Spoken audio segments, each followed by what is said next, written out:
What's the meaning of buxom?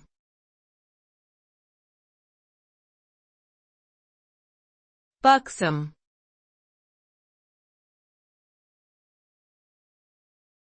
Buxom.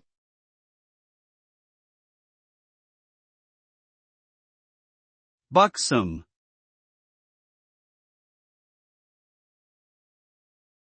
Buxom.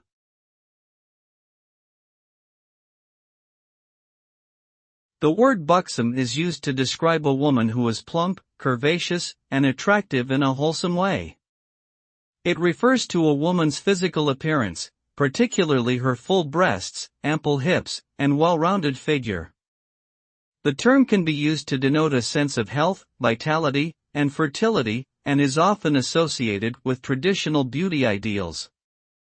While historically the term was used exclusively to refer to women, it can also be applied to men or non-binary individuals who possess similar physical traits.